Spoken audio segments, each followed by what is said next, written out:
In my work role, I go into schools and I work within the NHS and health improvement, and part of that is with young people and huge issues that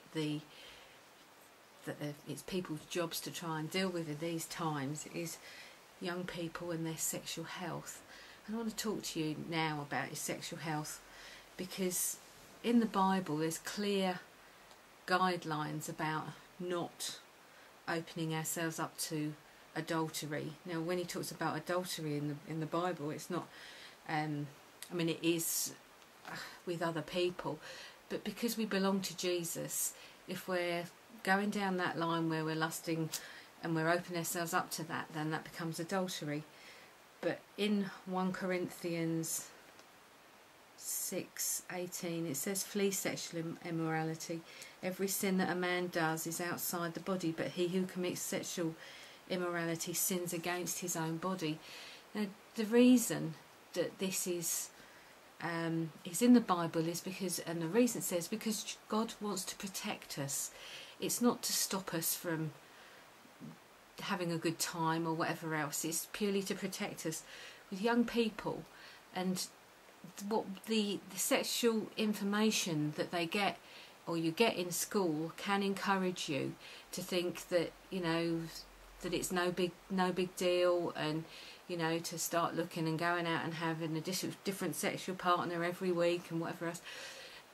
But that if you go down that road, then you're going to end up with all sorts of, I don't know, emotional problems.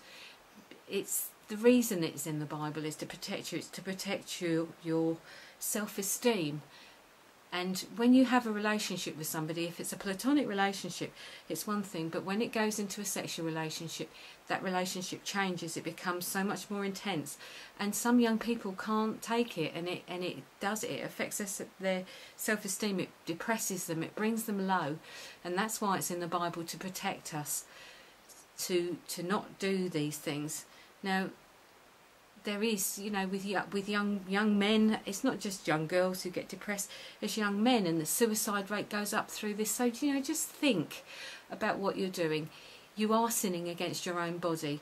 Why would you want to do that? Why would you, you know, keeping yourself for a long-term relationship later in your life is pure and lovely. And you know, when you're young, you may not think about that, but when you're older, you know, is what has happened when you're young going to ruin that for you later on. You know, it's not just a, you know, a have fun now, but I have to say that when you're in school, and I know that things that are going on and the education that you're getting makes you think that, you know, that it isn't a big deal, but it is, you know, and just protect yourself.